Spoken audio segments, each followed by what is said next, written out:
하나님은 사랑이시죠. 요한일서 4장 16절에 보면 하나님이 우리를 사랑하시는 사랑을 우리가 알고 믿었노니 하나님은 사랑이시라. 우리 문제는 하나님의 사랑보다는 축복을 좋아하는 것 같아요. 또 하나님의 사랑보다는 내가 지금 직면한 문제를 당장 해결해 줄 수 있는 어떤 능력을 더 좋아하는 것 같아요. 그리고 제일 좋아하는 건 돈 같아요. 탕자가 집을 떠날 때 아버지의 사랑을 원치 않았어요. 아버지의 돈을 원했죠. 우리 신앙이 미숙해지면 하나님의 사랑보다는 축복을, 그리고 더 깊은 하나님의 사랑보다는 어떤 능력을 더 갈망할 때가 많아요. 아버지는 아들을 사랑했기 때문에 그가 가진 모든 재산을 다 낭비하면서까지도 아들을 사랑하는 것을 보게 됩니다. 바울은 오늘 하나님의 사랑을 정말 넓이와 또 길이와 높이와 깊이를 이야기하면서 하나님의 사랑이 충만하시다, 그렇게 얘기하고 있습니다. 근데 궁금한 게 있어요.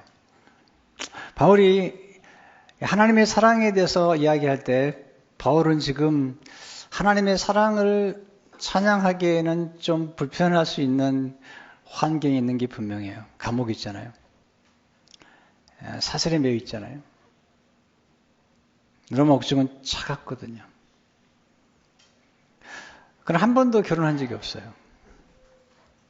그 몸은 아직 병들었어요. 육체의 가시라고 그러는데 학자들은 아마 간질이었을 가능성도 많다. 간질. 여러분 간질 아시잖아요. 넘어지면 거품을 뿜고 쓰러졌다가 일어나는 거죠. 간질. 네. 하도 많이 맞아가지고 그가 60이 되었는데 나 늙은이란 말을 썼거든요.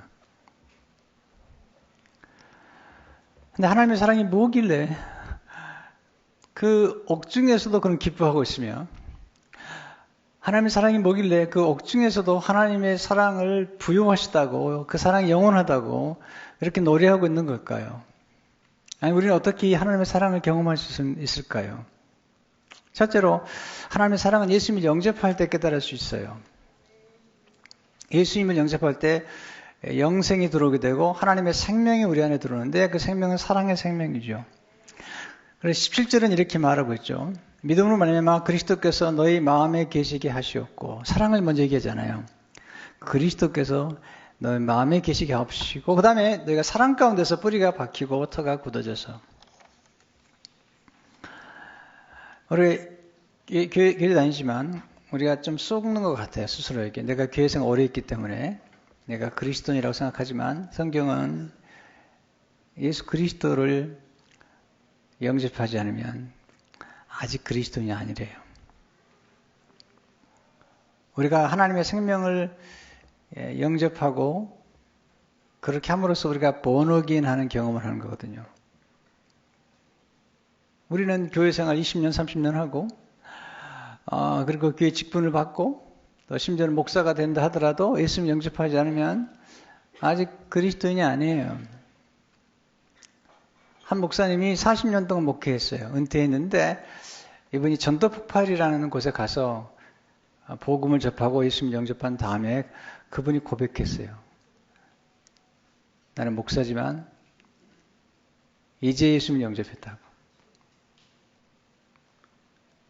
우리가 성장하려면 생명이 있어야 성장하잖아요. 씨앗을 뿌려야 성장하는 것처럼, 그리고 어머니의 그 태에 생명이 있어야지 성장하죠. 가끔 드라마 보면 너무 아이를 갖고 싶어하는 여인들이 가상 임신을 해요. 임신이 안 되는데 임신했다고 생각하고 살아가는 거예요. 그리고 배가 불러가는 거예요. 이렇게. 알고 보니까 가짜죠. 교회 다닌다고 다 그리스도인이 아니거든요.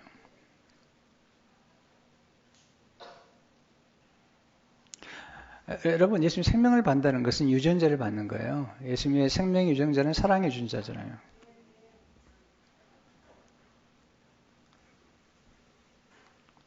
제가 딸이 둘인데 두 딸들이 저를 닮았어요.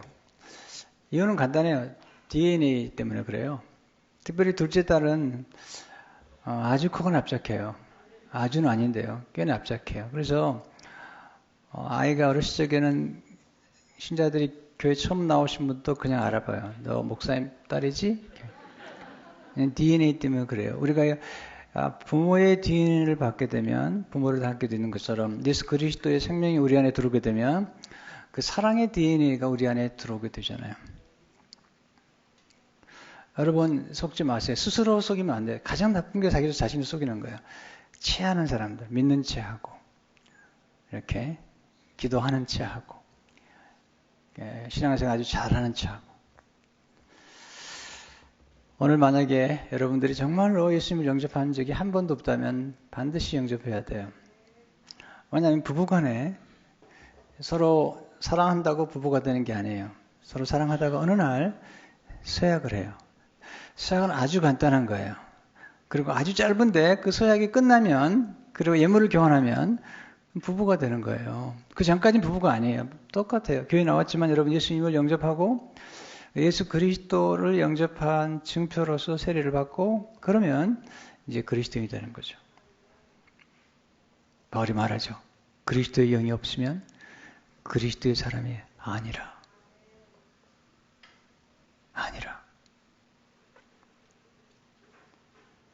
가끔 좀 점검하려고 예수님 영접했냐고 그러면 신경질을 부려요.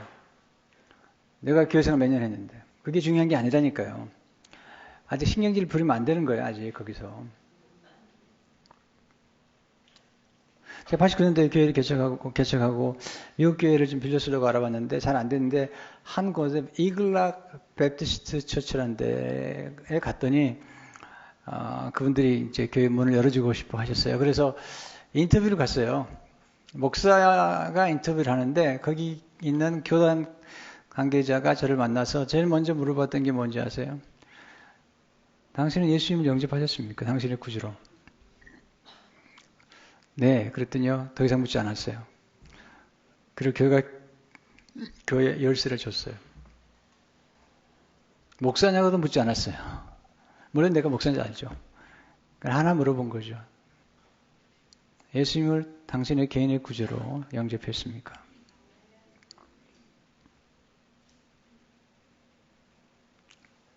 스스로가 생각해 봐야 돼요. 여러분이 구원받은 증표를 어떻게 아시죠? 여러분에게 예수 그리스도의 생명의 흔적이 있는 예수 그리스도의 DNA의 흔적이 있는 것인지를 좀 생각해 볼 필요가 있거든요. 여러분의 새로운 갈망이 생겼는지, 하나님의 나라를 향한 갈망, 또 하나님의 말씀을 향한 갈망이 있는지를 점검해 볼 필요가 있는 거죠. 그것을 먼저 해결해야만이 그 다음에 점점 성장이 가능한 거죠. 고로스 2장 6절 보게 되면 그러므로 너희가 그리스도 예수를 주로 받았으니 as you received Christ Jesus as Lord 예수님을 주님으로 받아. 주님이 뭐죠? 우리 주인이라는 거예요. 우리의 생명의 주인이라는 거죠. 저는 어제도 무릎 꿇고 기도해서 하나님 I surrender my life to you 하나님 앞에 그렇게 기도했어요. 네. I belong to you 하나님이 기도했어요. I'm yours. 하나님, 이것이 주제권이라는 거예요. 우리의 생명도, 우리의 재산도, 우리의 재능도 다 하나님 거라고 하는 거죠. 이게 이제 예수님 영접할 때 우리가 하는 고백이잖아요. 두 번째, 우리는 그리스도의 사랑의 터 위에 신앙의 집을 세워야죠. 17절에 보시면 내가 사랑 가운데 뿌리가 박히고 터가 굳어져서 뿌리가 박힌다는 것은 나무의 이미지고요. 터가 굳는다는 것은 건물의 이미지죠. 이 두 가지를 통해서 우리가 그리스도의 사랑의 집을 지어야 되고 사랑의 뿌리를 내려야 된다는 강조하죠. 첫째로 사랑의 토양에 신앙의 뿌리를 내리십시오. 나무는 어디에 심기였느냐가 굉장히 중요한 것 같아요. 아무리 좋은 나무도 척박한 땅에 심겨지면 성장하지 않아요. 그래서 예수님께서도 사람의 마음 들게 할 때 돌밭, 길가밭, 옥토 이렇게 얘기하잖아요. 좋은 땅에 심겼다 할지라도 깊이 뿌리를 내려야 되죠. 뿌리 깊은 나무는 흔들리지 않아요. 영비어천가에 나오는 얘기죠. 뿌리의 깊이와 넓이가 나무의 높이와 넓이를 결정하는 거예요. 뿌리의 역할은 지탱하는 것과 저장과 공급을 얘기하기 때문에 뿌리가 굉장히 중요하죠. 뿌리가 깊을 때 가뭄이 와도 생수를 깊은 땅에서 끌어올릴 수가 있고요. 그리고 뿌리가 깊을 때 폭풍과 와도 뽑히질 않아요. 그리고 토양이 중요하죠. 땅이 굉장히 중요해요. 땅이. 가끔 우리 장로님 가운데 집에서 이렇게 텃밭을 잘 가꾸는 분이 계세요. 그래서 가끔 이제 갖다 주세요. 이렇게 상추도 갖다 주시고 갖다 주시는데 내가 궁금해서 물어보거든요. 왜 이렇게 풍성하냐고, 왜 이렇게 많이 잘 되냐 그러면 가르쳐 주세요. 땅을 1년에 한 번씩 뒤집으라는 거예요. 그리고 거기다가 비료, 좋은 땅을 갖다 부으라는 거예요. 부식토라고 그래요. 부식토는 비료를 주고 그러면 잘 자란다는 거죠. 흙이 좋을 때, 또 흙 속에 보면 뭐 옛날에는 지렁이도 살잖아요. 흙이 좋아서 사는 거예요. 흙이 생명을 공급하거든요. 흙이 꽃나무에 힘을 북돋아 주거든요. 이 흙이 뭘까요? 이게 예수 그리스도의 사랑, 하나님의 사랑이라는 거죠. 우리 인간의 영혼은 하나님의 사랑을 공급받아야지 힘을 얻을 수가 있는 거죠. 두 번째, 반석 대신 그리스도의 사랑 위에 집을 건축하라는 거죠. 여러분, 터가 굳어져야 되는데 가장 좋은 건물은 기초가 튼튼한 거예요. 그 기초가 뭐죠? 예수님이시죠. 고린도서 3장 11절을 보게 되면 이 닦아둔 것 외에 능히 다른 터를 닦아둘 자가 없으니 이 터는 곧 그리스도 예수라. 파운데이션. 얼마나 중요한지 모르잖아요. 이 캘리포니아, 특별히 로스앤젤레스는 이렇게 높은 건물이 별로 없어요. 다운타운에 좀 있지만, 왜냐하면 지반이 약해요. 이게 지진대가 지나가거든요. 근데 맨하탄에 가보셨어요? 뉴욕에 가보시면, 120층, 102층, 이렇게 올라가요. 굉장히, 왜냐하면, 맨하탄은 다 안반, 반석이 있어요. 우리는 사랑의 기초에서 집을 세워야 돼요. 하나님의 사랑의 기초에서. 어떤 분은 사랑보다 능력을 좋아하는 것 같아요. 능력은 마귀도 강력합니다. 파괴해지기 쉽습니다. 저는 가끔 부모님 가운데 능력 있는 분들 만나보면요. 가끔 실망스러워요. 이분은 돈이 있어요. 그리고 힘이 있어요. 그런데 자녀들은 사랑하지 않아요. 사랑하는 것 같지 않아요. 돈으로 조종을 해요. 이렇게. 돈으로 컨트롤을 해요. 굉장히 이보션을 해요. 부모가 미숙해요. 그래서 충동적이에요. 기분 좋으면 주고 기분 나쁘면 안 줘요. 이런 식이죠. 근데 진짜 훌륭한 부모님은 돈이 없어도 굉장히 안정감 있게 자녀를 양육하는 걸 봐요. 오해하지 마세요. 돈이나 능력이 필요 없다는 얘기 아니에요. 돈도 잘만 쓰면 사람을 살 수도 있고 사람에게 교육할 수 있는 기회를 줄 수도 있죠. 그런데 정말 중요한 건 뭐냐면 사랑이라는 사실을 강조하고 싶은 거예요.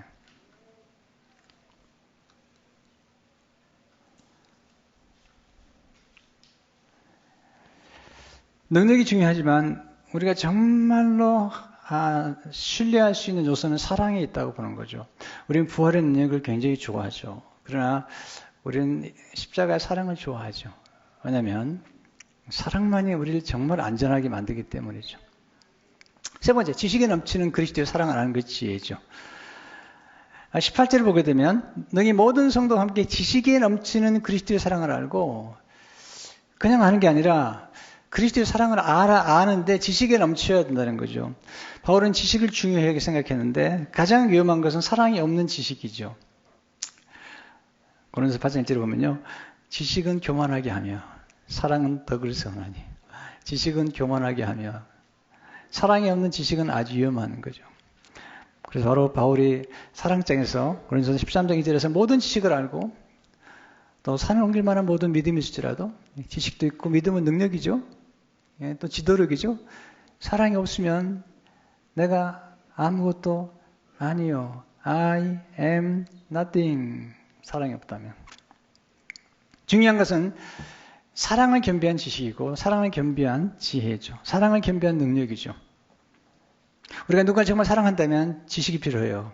관심을 갖고 그 사랑하는 자세를 알아가는 것처럼 우리가 하나님을 정말 알고 하나님을 사랑하려면 하나님이 어떤 분인가를 알아가고 또 알수록 깊이 사랑할 수가 있고 또 사랑하는 만큼 알 수 있는 거죠. 오늘 바울은 하나님 놀라운 사랑을 경험한 사람이죠. 그런 사랑에 대해서 이렇게 19절에 보게 되면 그 넓이와 요즘은 너비라고 그러죠. 길이와 높이와 깊이가 어떠함을 깨달아. 하나님 모든 충만하신 것으로 너에게 충만하게 하시기를 구하노라. 예, 그런 사랑의 하나님의 사랑의 넓이를 알았고 길이를 알았고 높이를 알았고 깊이를 알았던 거죠. 이게 무슨 뜻이죠? 넓이와 길이와 높이와 깊이가 뭘 의미하는 거죠? 첫째로 하나님의 사랑의 너비를 깨달아야 되는데 만민을 위한 풍성한 사랑이죠. 하나님의 사랑의 품이 넓어요. 그래서 모든 만민을 품고 품지 못할 죄인이 없어요. 창세기 20장 18절 보게 되면 또 내시로 말미암아 천하 만민이 복을 받으리니 이는 내가 나의 말을 준행하였음이라 하셨다 하니라. 교회는 만민을 품을 수 있는 바다와 같아요. 바다는 가장 낮은 곳에서 큰 고기 작은 고기 심지어는 오물까지도 품고 그걸 정화시키잖아요.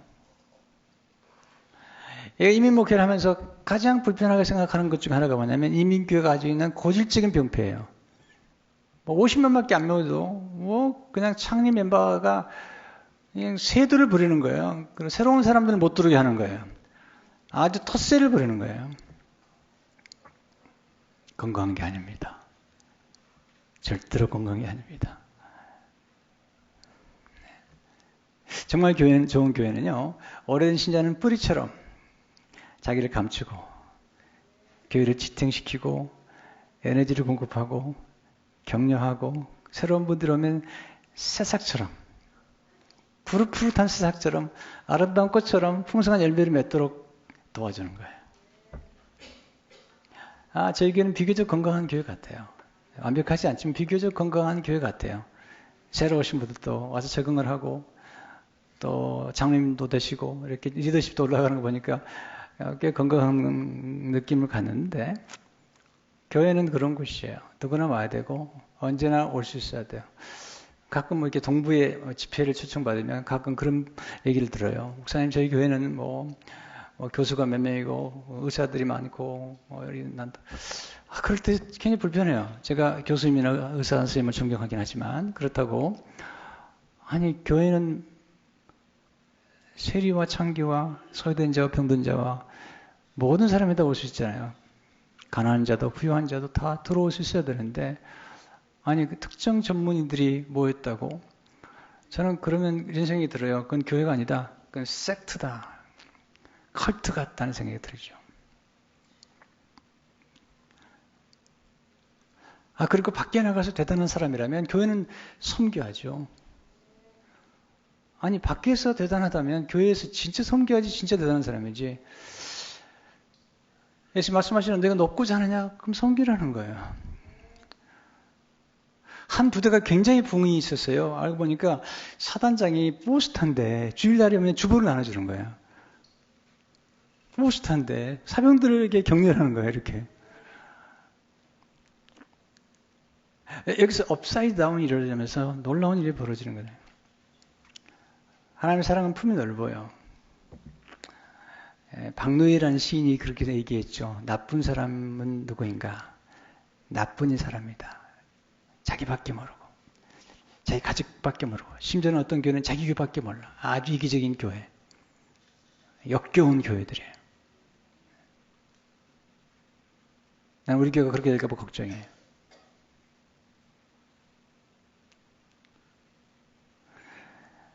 마음이 얼마나 작으면 다른 사람이 들어올 틈이 없을까요? 말 조심하셔야 됩니다. 저 사람 내 마음에 안 든다고. 마음에 안 든다는 무슨 말인지 아세요? 내 마음에 들어올 만큼, 들어오지 못할 만큼 내 마음이 작다는 거예요. 아멘 안 하시는데요. 하여튼 그러시면 안 돼요. 아멘. 마음이 좀 넓어져야 돼요. 교회도 좀 넓어져야 돼요. 그래서 좀 품어야 되거든요. 두 번째, 하나님의 사랑의 길이를 알아죠. 영원하다는 거죠. 오래 가는 거예요. 영원한 거죠. 창세 전부터. 에베소 1장 4절에 보니까 창세 전에 그리스도 안에서 우리 택하사 그리로 사랑 안에서 그 앞에 거룩하고 흠이 없게 하시려고. 에레미야 30장 3절에 보시면 내가 영원한 사랑으로 너를 사랑하게 해. 이런 사랑이 진짜 안심하죠. 근데 사람들의 사랑은 안심할 수가 없어요. 왜냐하면 다 유효기간이 짧아요. 요즘 결혼 생활의 유효기간은 더 짧은 것 같아요. 뭐 3년? 가장 놀라운 것은 신혼여행 갔다가 돌아오면서 끝내버리는 사람들이 있어요. 대단한 사람들입니다. 대가리가 단단한 거예요. 사랑이 뭔지도 모르는 사람들이에요. 예수님은 제자를 사랑하시 끝까지 사랑하시잖아요. 요한복음 13절을 보게 되면 6월 7전 예수께서 자기가 세상을 떠나 아버지께로 돌아가실 때가 이런 줄 아시고 세상에 있는 자기 사람도 사랑하실 때 끝까지 사랑하십니다. 사도 바울이 경험했던 하나님의 사랑은 오래 참으셨다는 거예요. 디모데서 1장 10절을 보게 되면 그러나 내가 공의를 입은 까닭은 예수 그리스도께서 내게 먼저 일체에 오른 전념하실 보이사 후에 주를 믿어 영생하는 자들에게 본이 되게 하려 하십니다. 오래 참으셨다. 그래서 사도 바울이 사랑장에서 사랑의 알파와 오메가를 얘기할 때 그런 13장 4절 7절 이렇게 하죠. 사랑은 오래 참고 모든 것을 견디느니라. 앤 보스캠프라고 하는 작가가 있는데 캐나다에 살고 있는 작가인데 남편이 농부예요. 파머예요. 물론 큰 농사를 지는 것 같아요. 그런데 이분 글이 너무 잘 써요. 이분은 사랑이라는 무엇이냐? 또 견딘다는 게 무엇이냐? 이것은 지붕이라는 거예요. 지붕. 제가 읽어드릴게요. 사랑은 모든 것을 견디지 않나? 견디다의 헬라 원어는 스테고인데 지게가면 초가 지붕이라는 뜻이다. 사랑은 지붕이다. 제가 주류할 때마다 지붕을 굉장히 강조하거든요. 사랑은 모든 것을 견딘다. 비바람을 견디는 지붕처럼 몰아치는 태풍의 무게와 혹독한 열기를 견디는 지붕처럼 사랑은 견딘다. 물을 쏟아낸 버킷이 머리 위에서 태풍의 충격을 흡수할 지붕이 되는 것처럼 당신 타인의 짐을 짊어지기 위해 자신을 빈 것으로 내어줄 수 있다. 참사랑은 지붕이다. 참사랑은 당신을 은시초로 만든다. 참사랑은 당신을 안전한 장소로 만든다. 참사랑은 당신을 안전하게 만든다. 모든 것이 다 사라져도 사랑은 영원해요. 오늘 13절 8절에 보면 사랑은 언제까지나 떨어지지 아니하되 사랑은 실패하지 않아요. 사람이 실패하죠. Love never fails라고 말했어요. prevails. 애언도 패하고 방언도 그치고 지식도 패하리라. 세 번째, 하나님의 사랑의 높이를 깨달으셔요. 거룩한 사랑이에요. 사랑은 고상, 하나님의 사랑은 고상해요. 마귀는 더러워요. 저급해요. 음란해요. 근데 하나님의 사랑은 차원 높아요. 가끔 우리는요, 저급해야만 쾌락이 있는 줄 알아요. 착각입니다. 진짜로 하나님이 예비하신 사랑은요, 정말로 기쁨과 감격이 넘치는 사랑이죠. 여러분, 부부가 하나 되는 사랑이 얼마나 중요한데요. 사랑의 높이가, 부모의 사랑도 높다고 그러잖아요. 하나님 우리를 그렇게 높은 대로 부르셨죠. 에베소 2장 5절을 보게 되면 허물로 죽은 우리를 그리스도와 함께 살리셨고 너희는 은혜로 구원을 받는 것이라 또 함께 일으키사 그리스도의 손에서 함께 하늘에 앉으셨다. 우리를 높은 차원으로 이끄셨어요. 또 우리를 아름답게 만드셨죠. 에베소 5장 17절 보게 되면 자기 앞에 영광스러운 교를 세우사 티나 주름 잡힌 것이나 이런 것들 없이 거룩하고 흠이 없게 하려 하시면 여러분 저속한 게 얼마나 나쁜지 아세요? 그리고 더러운 게 얼마나 나쁜지 아세요? 그러나 진정한 사랑은 아름다운 것이죠. 우리에게는 에로스의 사랑이 필요해요. 요즘 세상이 에로스의 사랑을 너무 저급하게 만들었는데 원래 헬라 사람들에게 에로스는 굉장히 차원 높은 사랑이에요. 거의 아가페에 가까운 사랑이에요. 우리 인간은 육신에 몸을 입고 태어났기 때문에 영적인 사랑만으로 살아갈 수 없어요. 플라토닉한 사랑만으로는 살아갈 수 없어요. 하나님 아담을 만드셨는데요. 아담이 행복하지 않았어요. 하나님과 교제했는데 행복하지 않았어요. 영적으로는 행복했는지 모르지만 그런 몸을 가지고 있을 때 행복하지 않았어요. 우리 인간은 육신을 입고 있기 때문에 결혼하든지 아니면 우정을 나누든지 예수님도 결혼하지 않으셨지만 우정을 나누셨고 제자들과 사랑하셨잖아요. 바울도 마찬가지잖아요. 어린 인간의 몸이 있기 때문에 반드시 육신적으로 접촉하는 사랑이 필요한 거예요. 에로스의 사랑은 굉장히 중요해요. 왜냐하면 에로스의 사랑이 없이는 결혼을 할 수 없어요.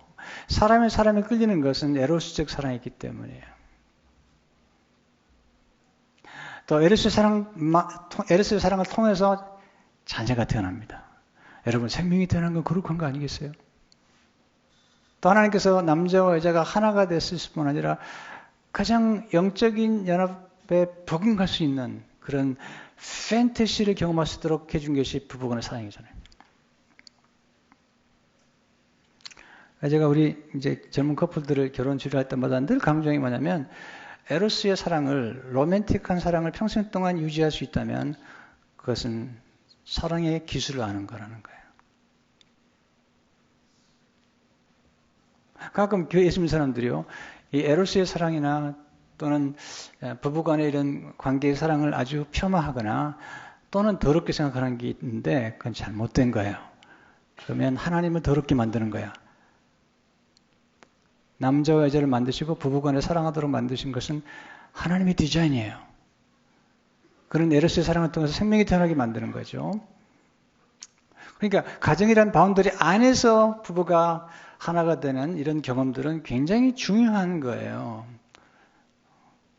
가끔 기도 보면요, 기도 많이 하는 여자분들이 계세요. 막 거품 품고 기도하는데 남편과의 이런 결혼 생활을 안 하려고 그래요. 더럽다고 그래요. 그건 신앙이 잘못된 거예요. 잘못 배운 거예요. 철저하게 잘못 배운 거예요.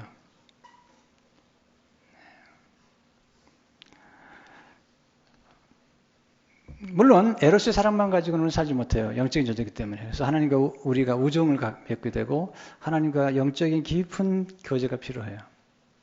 왜냐하면 육신적으로 채울 수 없는 깊은 사랑이 또 있기 때문이죠. 이걸 아가페 사랑이라고 얘기하기도 하고 우정의 사랑이라고도 얘기를 하죠.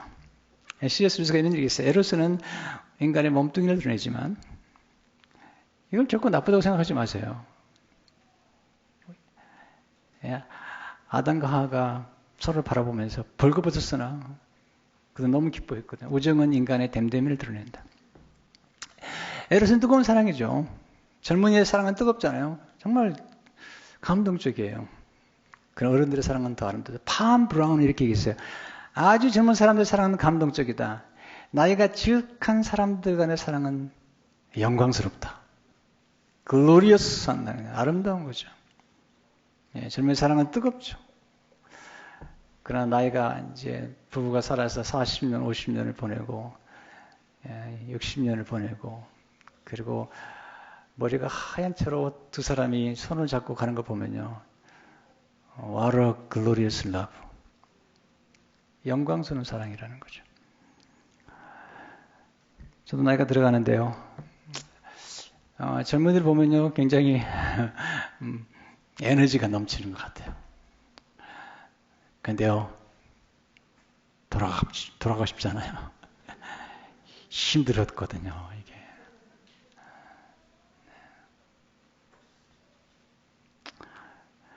좋은 것 같아요. 나이가 들어가는 게 조금은. 약간 저도 처철이 들어가지고 요즘은 꽤 괜찮은 것 같아요. 옛날에 몰랐거든요. 몰랐기 때문에 무조건 에로스를 정죄하고 좀 그랬는데 지금은 이게 하나님의 전체를 보게 알게 된 거죠.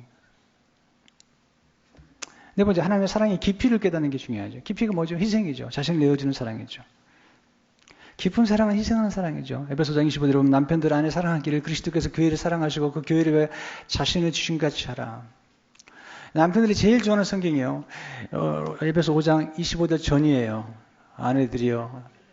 남편에게 순종하기를 교회가 그리스도에게 하라. 근데 이 말씀을 잊어서는 안 돼요.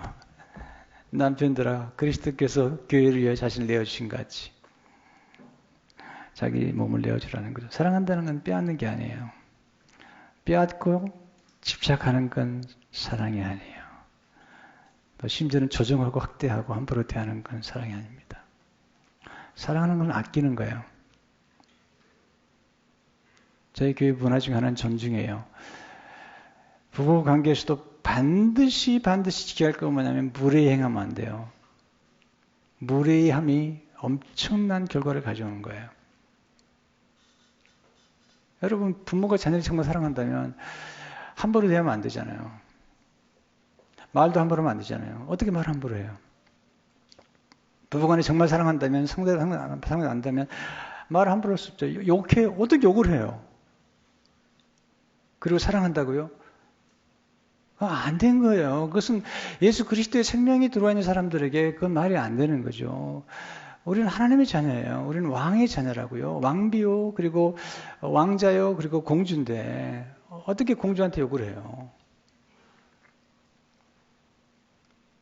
그릇도 아끼면 조심하는데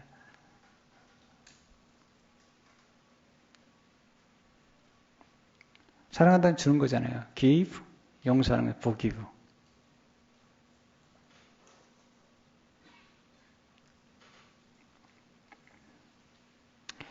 깊은 사랑은 감정을 초월한 사랑이죠. 오해하지 마세요. 감정 필요 없다는 얘기입니다. 여러분, 사랑의 감정은 우리를 충만하게 만드는 거예요. 여러분, 사랑해 보세요. 정말 충만해지는 거예요. 그러나 사랑은 감정보다 더 중요한 게 의지죠. 근데 결혼생활 해보시면 제일 힘든 게 뭐냐면 권태예요. 권태. 권태가 뭐죠? 사랑에 충만한 감정이 빠져나간 거예요. 그래서요, 진짜 사랑의 아트는 뭐냐면 로맨틱한 사랑을 유지하는 거예요. 이 사랑의 감정을 계속 유지하는 건 굉장히 중요해요. 많은 사람들이 이 사랑이 뭔지를 잘 모를 뿐만 아니라 그리고 사랑의 전체를 못 보죠. 사랑은 이 자연에서 배우는 거예요. 썰물은요, 쫙 빠지나요. 사랑의 감정이 싹 빠질 때가 있어요. 그러나 기억해 계세요. 곧 민물이 돌아옵니다. 근데 많은 사람들이 관계에서 이렇게 썰물이 빠지듯이 빠져나갈 때 그때 거기서 끝내버려요. 아직 끝내면 안 돼요. 왜냐하면 기다리면 밀물이 오는 거예요. 밀물이 올 때 그걸 잘 저장하세요. 그리고 썰물이 올 때 그때 쓰시라고요.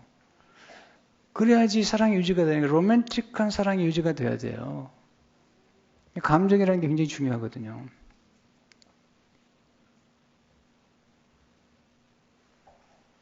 근데 문제는 감정이 믿을 수 없다는 거죠. 쉽게 바뀐다는 거죠. 그러니까 진정한 사랑은 감정을 소중히 여기면서도 감정을 초월하는 의지적인 사랑이죠. 스카페기에 말하죠. 진정한 사랑은 감정지기보다는 의지인 것이다. 참으로 사랑하는 사람은 사랑하고자 하는 의지를 지녔기 때문이다. 이러한 사람은 사랑하는 느낌이 없어서 사랑하고자 하는 의지와 행동은 있을 수 있으며 있는 그대로 실천할 것이다. 사랑하는 사람은 사랑의 느낌으로 행동하는 것을 때로는 억제할 수도 있어야 한다. 어떤 분은 너무 감정이 좋을 때는 막 사랑하고요. 모든 거 다 줘요. 그리고 나중에 식어버리면 그냥 확 꺾어지는데 감정이 충만할 때도 적절하게 조절해야 돼요. 주는 것도 지혜롭게 줘야 돼요. 요새 보세요. 7년 동안 풍년이 들었잖아요. 7년 흉년에 나눠줘야 되는데 첫 해에 다 줘버릴 수도 있거든요. 인간은 탐욕스럽기 때문에 7년 동안 먹을 수 있는 음식도 다 먹어버리는 게 인간이에요. 동물은 배부르면 절대로 먹지 않습니다. 인간은 배 터져라고 먹고 오버이트 해가면서 먹는 사람들이에요. 무조건 주는 게 사랑이 아니죠. 적절하게 주는 거예요. 깊은 사랑은 우리가 원하는 것보다 우리가 필요한 것을 주는 사랑이죠. 사도행전 9장에 보게 되면 거린이 나오는데 이 거리는 이 홈레스는요 거기다가 걷지도 못해요. 그러니까 돈을 달라는 거죠. 그 사람이 원하는 건 돈이었지만 그 사람이 필요한 것은 걷는 거예요. 그리고 그 사람이 필요한 것은 하나님을 만나는 거예요. 베드로가 얘기하죠. 사도행전 3장 7, 8절에 보면 베드로가 이르되 은과 금은 겪거니와 내게 있는 것을 이것을 내게 주노니 나사렛 예수 그리스도의 이름으로 일어나 걸으라 하고 오늘 잡아 일으키니 발과 발목에 곧 힘을 얻고 뛰어서서 걸으며 그들과 함께 성도로 들어가면서 걷기도 하고 뛰기도 하며 마지막에 나머지 하나님을 찬송하니.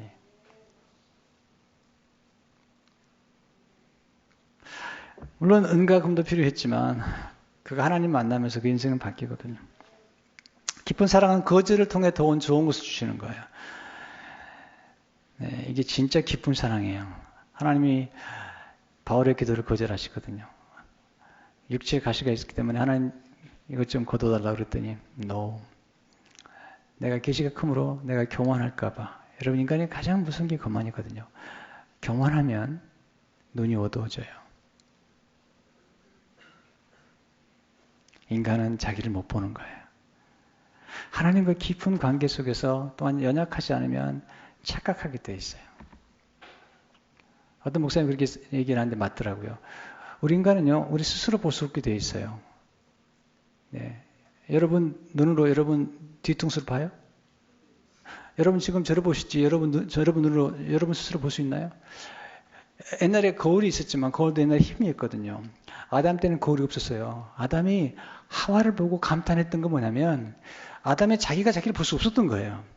아담이 하와를 보는 순간 저기 나구나. 네, 약간 다르긴 하지만 저기 나구나. 뼈 중에 뼈, 살 중에 살이구나. 네. 사람이 스스로를 볼 수 없는 거예요. 다른 사람이 우리를 보고 말해주는 거예요. 우리가 다른 사람을 보면서 우리 모습을 좀 감지하는 거잖아요.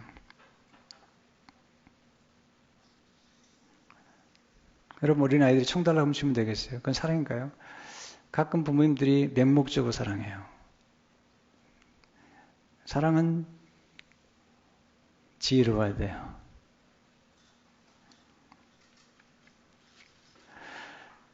깊은 사랑은 기도응답을 지체하심으로 성숙케 하는 사랑이죠. 나사로가 아팠거든요. 사랑했거든요. 예수님 소식 듣고도 이틀 동안 지체하시잖아요. 왜 그렇죠? 왜 우리가 기도하면 바로 응답하지 않으시죠? 어떨 때는 응답 바로 할 때도 있지만 어떨 때는 응답을 미루시거든요. 왜? 나사로를 예수님이 사랑하셨는데 그의 병을 고쳐주시는 게 나사로를 향한 뜻이 아니라 하나님의 뜻은 죽은 나사로를 살리는 거예요. 여러분, 아픈 나사로를 고치는 게 쉬워요? 죽은 나사로를 일으키는 게 쉬워요? 둘 다 어려운 거예요. 그렇지만 죽은 나사로를 살림으로써 하나님 영광을 드리는 거예요. 요셉, 하나님 사랑하시는데 13년 동안 고통을 받는 거예요. 감옥에 가고, 다윗도 마찬가지잖아요. 근데 거기서 사람이 성숙해져요. 무르익어요. 사람 품을 수 있는 품이 생겨요. 요셉이. 다윗도 마찬가지죠. 환난당하냐 빚진 자들 다 품게 하는 거죠. 제가 정말 궁금했던 게 하나 있어요. 89년도인데. 그 로고스쿨을 막 시작했는데 그때 침체에 빠졌어요. 번아웃 됐어요. 완전 스트레스 아웃 됐어요. 번아웃. 공황장애에다가 두려움과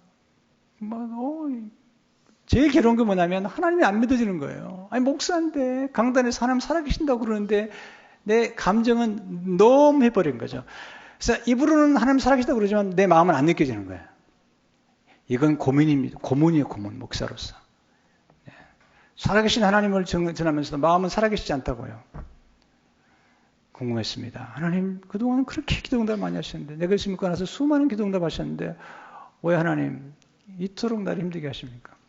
근데 하나님이요 하루아침에 고치지 않았어요. 1년, 2년, 3년, 4년은 5년, 6년 정도 가서 서서히 고치시는 거예요. 그래서 근육을 키웠어요. 어떤 어려움도 있는 근육을 키우시는 거예요. 그 근육 때문에 이전에 성교동 교회에서 그 어려움을 당했지만 그래도 버텼어요. 지금도 그 근육 때문에 제 아내가 아프고 교회를 건축하고 참 쉽지 않지만 그 근육이 나로 하여금 이게 버티는 힘을 준 거거든요.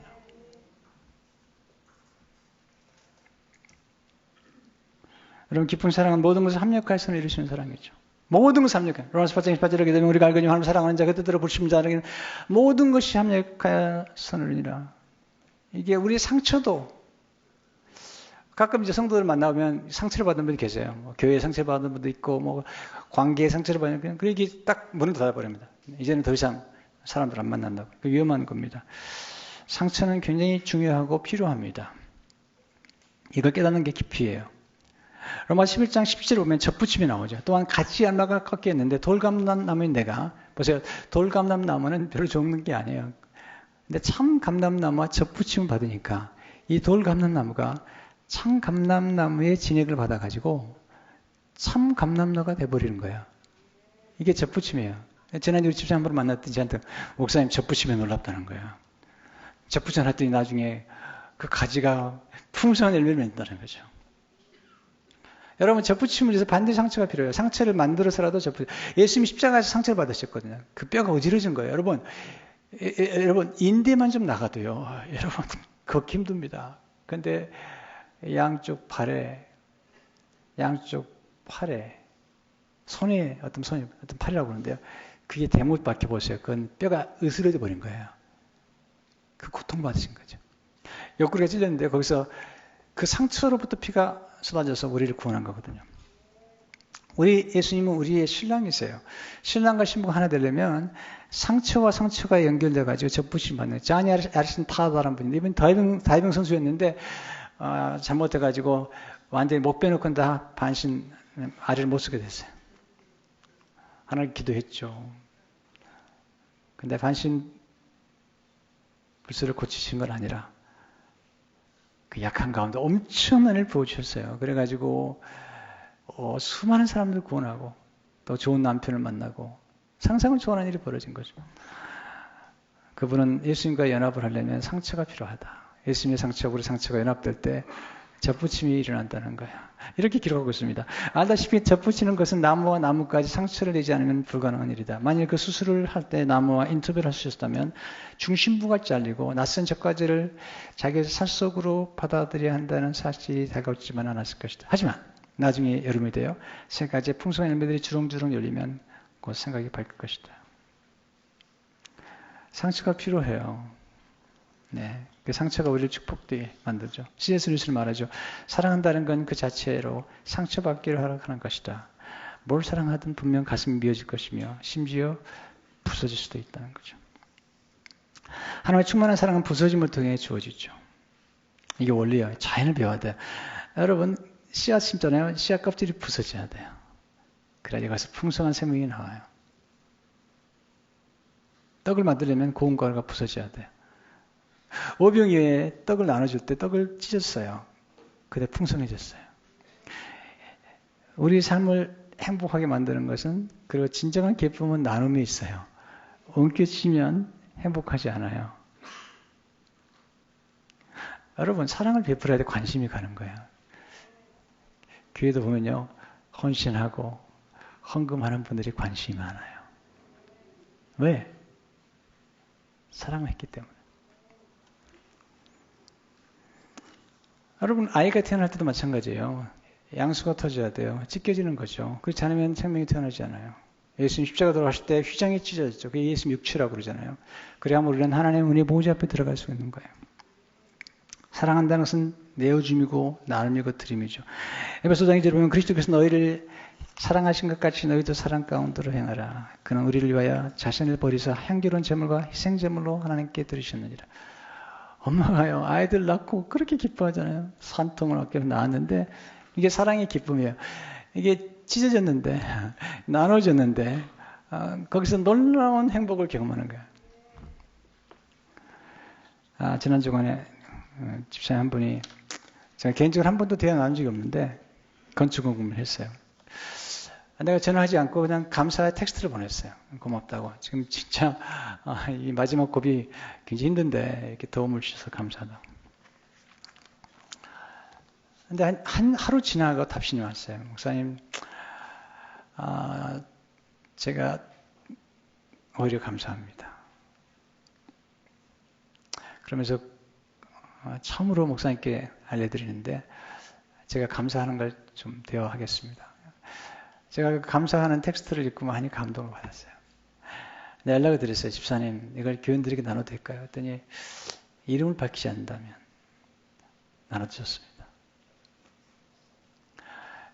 이제 이 집사님이 우리 교회에서 건축학 시작하기 전에 컴패션이라고 하는 어린이들을 우리가 서포트하는 걸 했잖아요. 광고를 하고 캠페인을 벌였는데 마음속에 부부가 4명 정도 하면 좋겠다 생각했다가 계속 광고를 하는 걸 보면서 굉장히 의미 있다는 것을 알고 6명으로 시작을 했어요.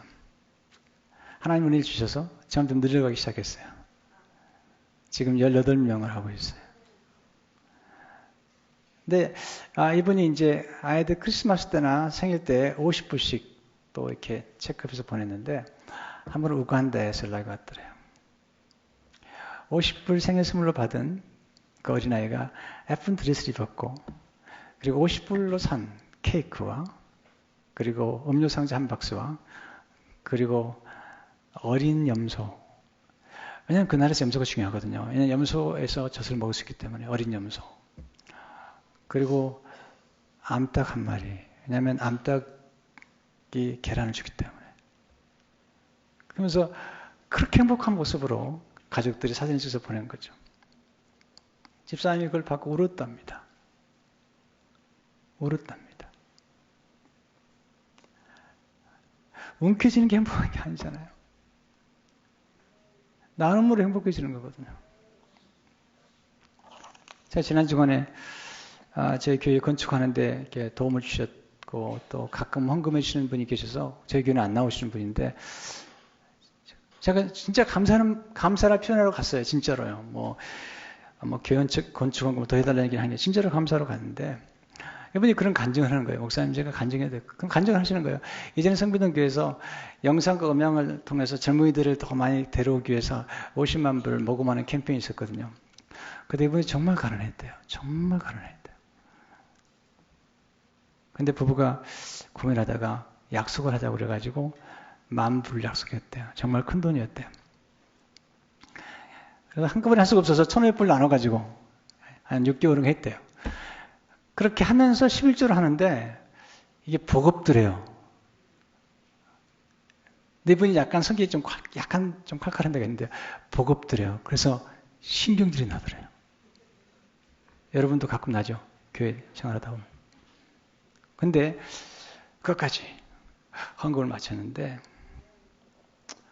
그 뒤로 사업의 문이 점점 열리더니 사업이 잘 안 되고 제가 방문했더니 그 웨어하우스에서 사업을 하는데 한 3만 스퀘어 피트 정도 되더라고요. 우리 교회가 이번에 4만 7천 개에서 3만 꽤 크더라고요. 물었습니다. 이거 리스 하신 거냐고 그랬더니 목사님 샀어요. 몇 년 전에. 샀는데 한 3배에 올랐어요. 여러분 지금 3배 올랐다는데 관심 가지면 안 돼요. 그게 중요한 게 아니에요. 어렵지만 드리고 나눴던 것들이 주는 그 열매에 대한 얘기를 하고 있는 거예요. 그래서 대화하는 중에 이제 그동안에도 많이도 섬겨주셨어요. 네. 이번에 한 10만 불 하셨거든요. 그래서 고맙다고. 그랬더니 목사님 제가 조금 더 할게요. 마지막 고비 같은데 조금 더 할게요. 정말 부탁을 한 게 아니었어요.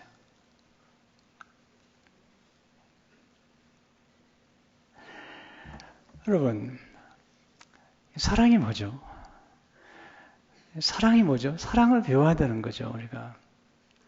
예수 그리스도께서 우리 안에 들어오셔서, 예수 그리스도께서 우리 안에 들어오셨을 때 그 사랑이 우리 안에서 compelling us, 우리를 움직이는 거잖아요. 하나님의 사랑에서 우리를 끊을 적 없다는 거죠. 사람들의 사랑은 유한한 것입니다. 그러나 하나님의 사랑은 영원합니다. 영원한 사랑에 기초할 때 행복한 겁니다. 성도 여러분, 하나님은 자기 아들을 내어주신 거예요. 예수님 몸 전체를 주신 겁니다. 그리고 상처를 통해서 우리에게 생명을 공급해 주신 겁니다. 이게 하나님의 사랑의 넓이와 길이와 그리고 높이와 그리고 깊이죠. 예수 믿는다고 하나님께서 우리에게 사랑을 빼앗아가지 않았어요. 기쁨을 빼앗아가지 않았어요. 정말이에요. 성도 여러분, 절대로 그런 분이 아니세요. 가정이라는 바운더리 안에서, 우정이라는 바운더리 안에서 얼마든지 행복을 누리도록 만들게 하셨고, 그리고 나누고 베풀면서 우리가 누릴 수 있는 많은 행복들을 주신 것이죠. 저는 우리 교회에서 가장 중요하게 여기는 하나가 존중이에요.